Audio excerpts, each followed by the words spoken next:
Welcome to the WORKOLOGY podcast, a podcast for the disruptive workplace leader. Join host Jessica Miller-Merrill, founder of WORKOLOGY.com, as she sits down and gets to the bottom of trends, tools, and case studies for the business leader, HR, and recruiting professional who is tired of the status quo. Now here's Jessica with this episode of WORKOLOGY. My guest today is Shawn Murphy. He's a change leader, speaker, writer, and co-founder and CEO of Switch and Shift. Shawn is a huge advocate of workplace optimism and believes work can be a source of joy. He's also the author of a book, The Optimistic Workplace, and the co-host of the Rebel Leader podcast. Shawn, welcome to the WORKOLOGY podcast. Well, thanks for having me. Before we got live on the show here, you shared a little bit about your background, that you have worked in the human resources industry. Kind of tell us a little more about you and how you got to where you are today. Sure. So I landed in HR, maybe like how many people do, accidentally. So I was 19 years old and applied for a trainer position. And as you know, as your listeners know, training is often in the HR space. And for 11 years, I did mergers and acquisitions for a major bank here in the U.S. And my job was to go in and at the time we called it assimilate those who were acquired. It sounds like they were, pieces of equipment or something. And quite frankly, that's really what kind of got me down this path of looking at how do we improve the workplace. But before we get there, HR, learning and development, I've been doing it for 26 years. I've been an external consultant going on, I think, 12 years this year, with a focus on leadership development, organizational change, and culture change. Those are kind of our main areas of discipline. And about 11 years ago, I decided that it was time for me to go out and do my own thing. And if we get to it, I'll share what drove me out of corporate America and out onto my own, because it did come from an HR background story. So that's a little bit about me. Well, awesome. Well, let's talk a little bit about workplace optimism. Why do you think this is so important for workplaces? Here's the bottom line. We have a somewhat dystopian set of data points that show workplaces are not living up to its great potential. Now, it's not all gloom and doom, as a dystopian story might lead you to believe. There are solutions out there that can counter the now commonly known low engagement numbers, or the low trust in major organizations, institutions. And when I started my research to figure out, is workplace optimism even a viable solution, it seemed to be, based on my experience, I was pleasantly surprised to find that workplace optimism does help counter the kind of the bad experience employees are having with their workplace. So why it's important is because we spend so much time there that we really want to be able to, there meaning work, we really want to be able to have a way of saying, all right, so I spent 8 hours or however many hours there at work, and something good's coming from that. That's where workplace optimism comes into play. It helps boost engagement. We know that it helps improve employee well-being.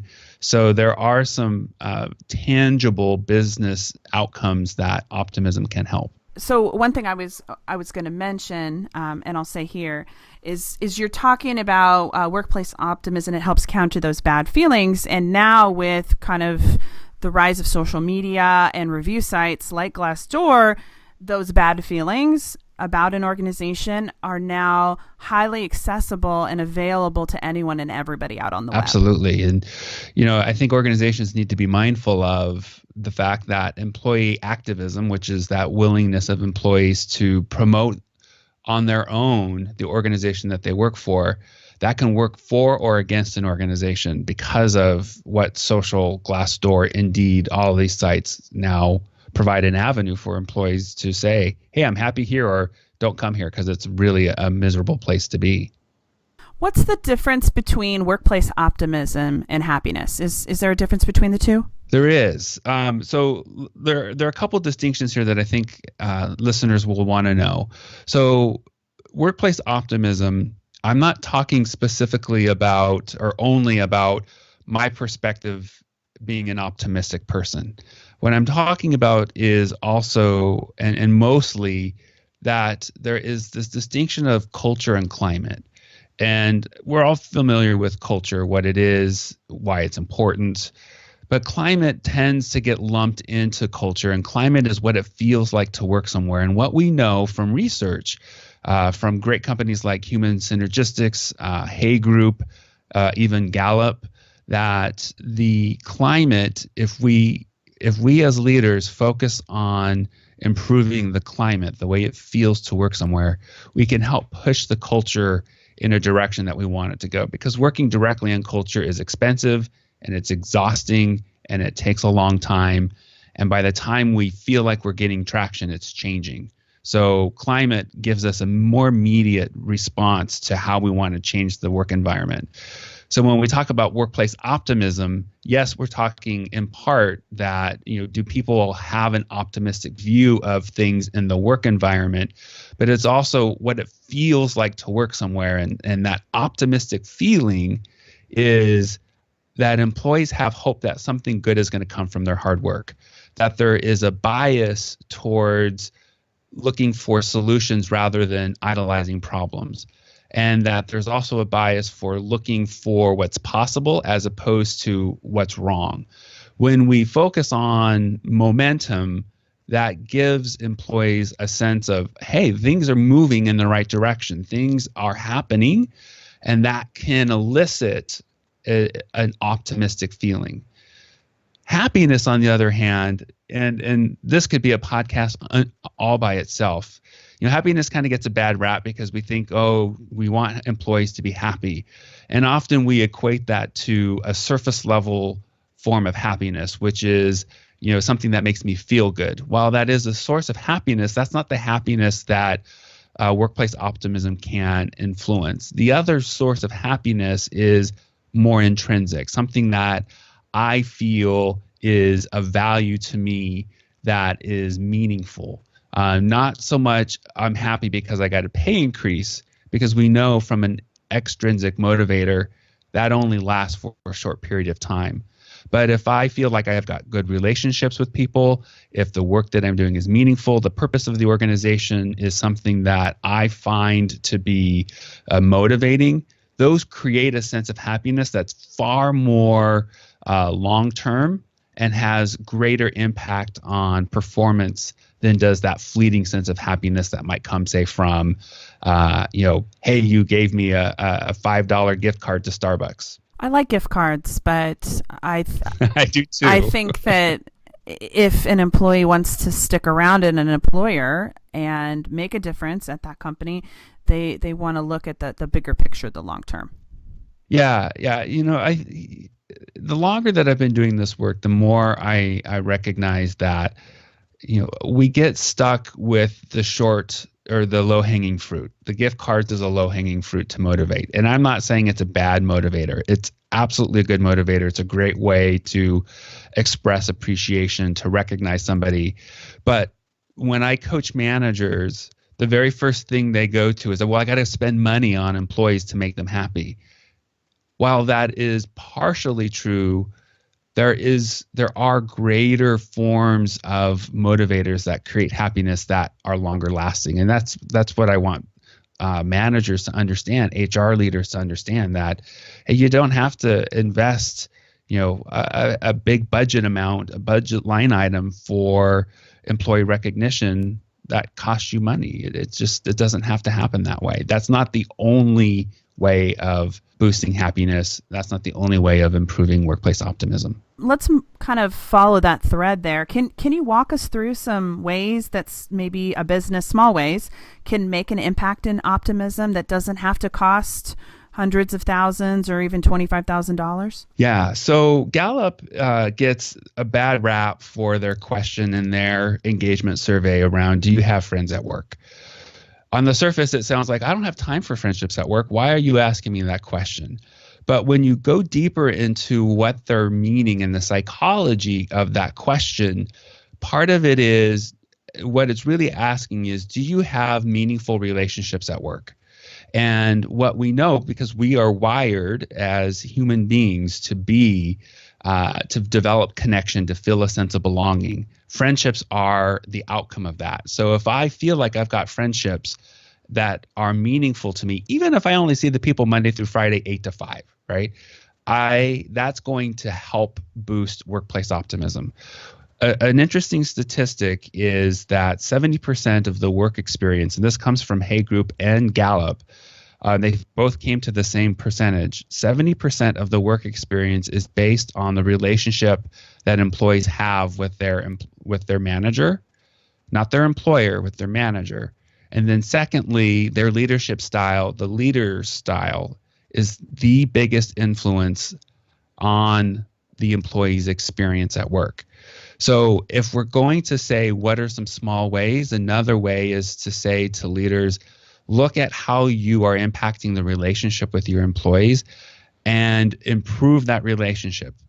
Have more one-on-ones that go beyond the give me an update on all the projects you're working on, but help employees understand their alignment to the bigger picture. I can't begin to tell you how often when we go into organizations, employees have no sense of why they're doing what they're doing other than it's on my calendar and I'm going to this and it's a project and it's important to the organization because it's the first priority in their project portfolio. That's not enough.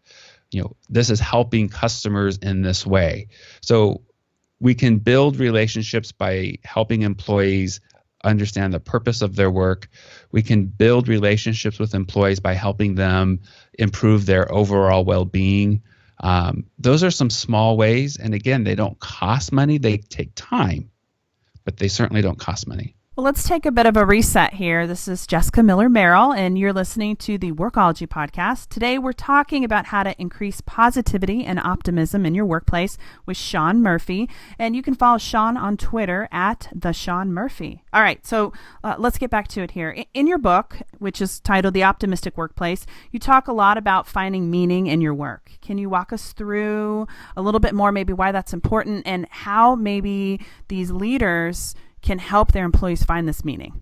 So when I wrote The Optimistic Workplace, I learned that meaning was a significant part of these organizations that I was studying. And I went in to 7 organizations, did well over 100, I think it was close to 200 interviews.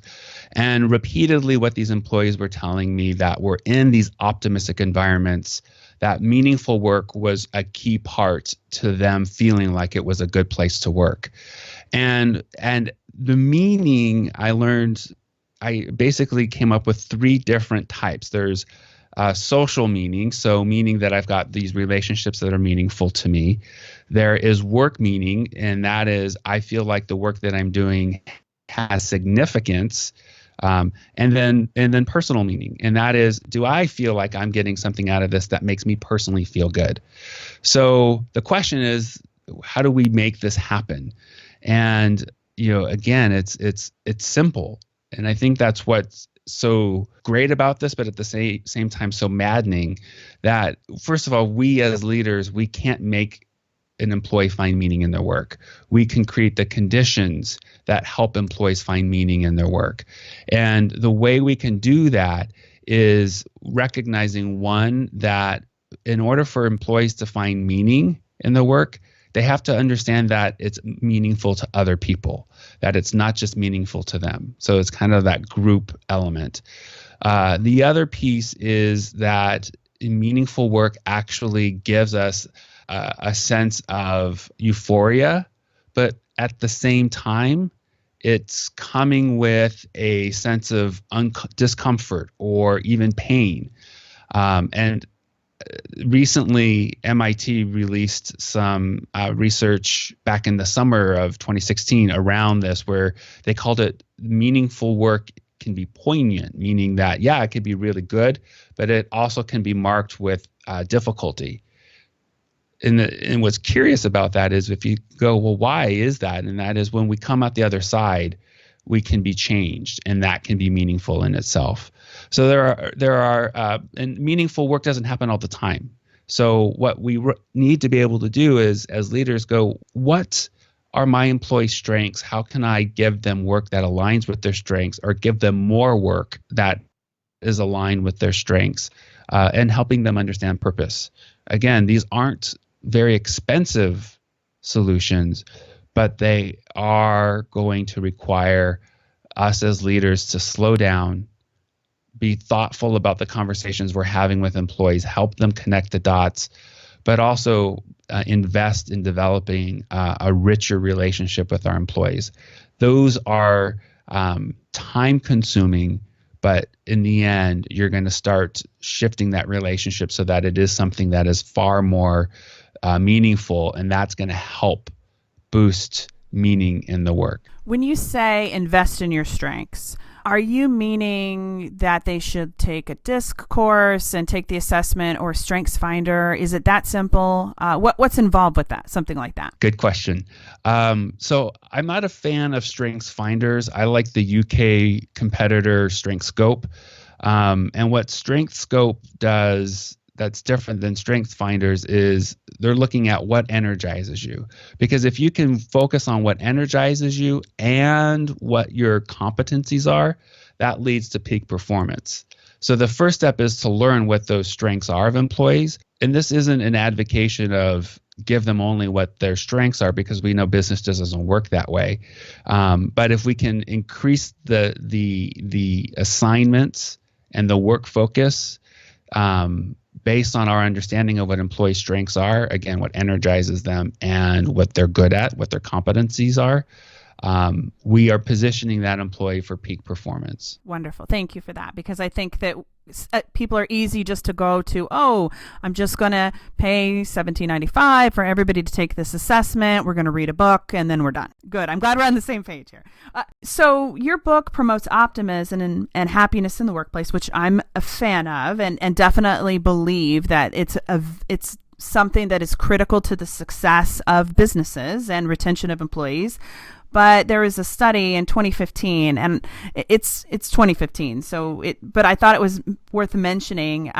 Elizabeth Tenney, she's assistant professor of management at the University of Utah School of Business, found that optimism didn't help a person's performance as much as people thought it would. Yeah, that's interesting. I can see that if we're focusing just on me having a perspective of optimism, the missing component is the context. So if I am an optimistic person working in a work environment, a climate that is oppressive or combative or hostile or toxic, that optimism isn't going to serve me very well at all. So that part I can see. Where I think where optimistic workplaces differ is that it's not just that employees have optimism as a perspective, but the work environment itself, the climate, is one that is optimistic, that gives people hope, that gives people that bias towards focusing on, solutions rather than problems. So I would say I would agree with her finding, with the one exception that if you put it in the context of a positive workplace, then my research and other research that's done by others show that yes, it can boost performance. And well, the idea of performance too is a very loose, ambiguous word, right? I mean, she didn't give a whole lot of information here, so. That moves me to my next question.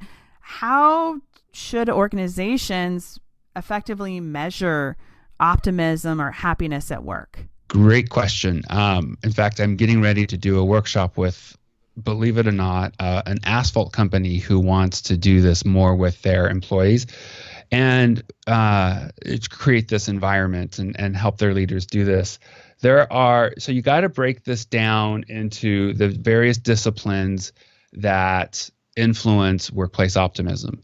So we're talking about well-being and We're talking about engagement, and we're talking about happiness, believe it or not. We're also talking about clarity. And clarity, the way I define that is employees are clear on goals, expectations, priorities. If you start to look at those outcomes that are influenced by the environment, that's how you can start to measure workplace optimism. That's where you can start to measure happiness. You can't, I don't think, by itself measure happiness and optimism because it's so subjective that it questions the validity of the data. But if you look at the outcomes that come from it, that's where you can start to measure that. And that's where I'm talking about well-being. And that in itself is a whole other conversation.